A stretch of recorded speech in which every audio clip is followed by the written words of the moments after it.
Global Typhoon, Chairman TV. Weather update. Helping homeless people. Please subscribe.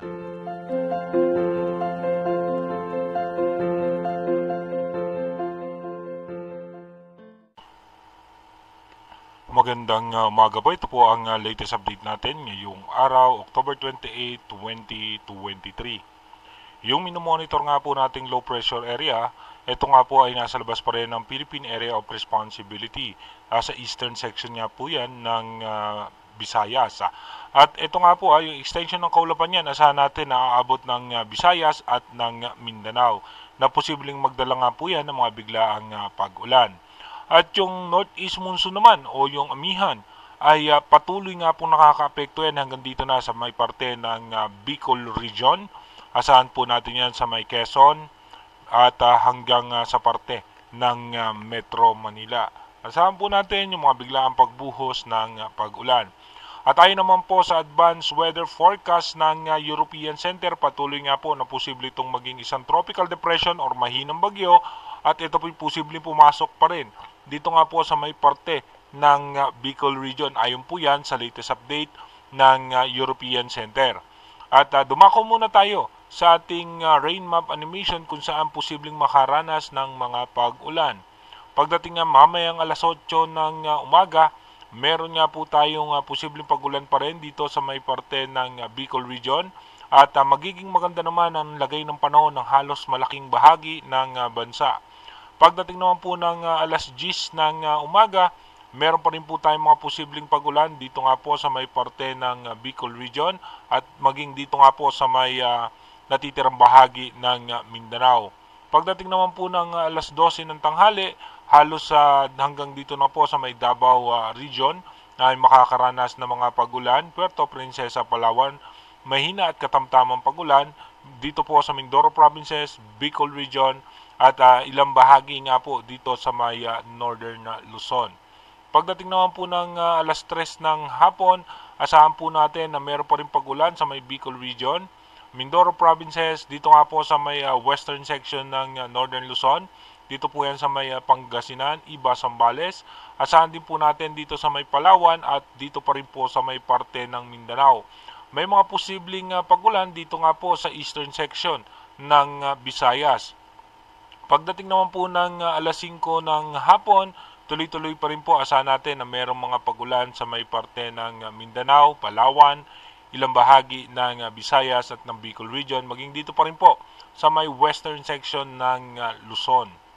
Pagdating naman po ng alas 6 ng gabi mamaya, ganun pa rin po halos malaking bahagi pa rin naman ng ating bansa ay magiging maganda lagay ng panahon.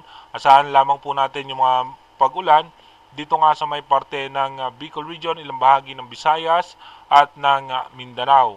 Pagdating naman po ng alas 10 ng gabi, may mga posibilidad na pag-ulan na nga po dito sa may parte ng Romblon, Bicol region, dito po sa northern portion ng Palawan, northern portion ng Visayas, at maging dito nga po sa dulong bahagi ng Mindanao. Pagdating naman po ng kinabukasan, October 29 ng alauna ng madaling araw, ganun pa rin po asahan natin magkakaroon ng mga pag-ulan sa may parte ng Bicol region, dito po sa may Visayas, dito po sa may parte ng Romblon, northern portion pa rin ng Palawan, at maging dito nga po sa ilang bahagi ng Visayas. Pagdating naman po ng alas 5 ng madaling araw bukas, mananatili pong magiging maganda naman na ang lagay ng ating panahon. Asahan na lamang natin yung mga isolated rain shower. Dumako na nga po tayo sa ating advanced weather forecast. Dito po sa ating advanced weather forecast, mapapansin nga natin yung pagkilos nitong low pressure area outside PAR, at pagdating nga po ng October 29 na posibleng ang ito'y pumasok ng Philippine Area of Responsibility at patuloy nga lumalakas yung ating northeast monsoon. Pagdating naman ng October 30, asahan nga po natin yung low pressure area ay nasa eastern section ng Visayas sa loob ng Philippine Area of Responsibility, at yung shear line o yung tail end ng cold front, isa pa nga po sa magiging dahilan na posibleng magdulot po yan ng pag-ulan dito nga sa Visayas, Bicol region, at maging dito nga po sa may Mindanao. Pagpasok naman po ng October 31, Napapansin nga po natin, tuloy-tuloy po makakaranas po ng pagulan ng gitnang bahagi ng ating bansa. At pagdating naman po ng November 1, ito nga po ay nasa eastern section na ng Bicol region at posible na nga po itong mag-intensify into tropical depression or mahinang bagyo. Dito mapapansin nga natin na posible papasok yan diyan sa may parte ng Catanduanes at dadaan po yan dito sa may coastal water naman ng Siroma at dadaan po yan dito sa may parte ng Daet at posible nga na ito magkaroon ng landfall dyan sa ngayon. At pagtapos po niyan, papasok po yan dito sa Infanta Quezon as tropical depression.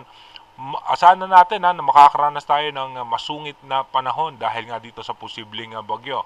At tatawid nga po yan, dito nga possible pong tumawid yan sa may parte ng Metro Manila. At tapos po niyan, lalabas po yan dito paangat sa may parte ng Pangasinan. Pagdating naman po ng November 4, ito nga po lalabas na ng landmass at nasa western section na po yan ng Central Luzon.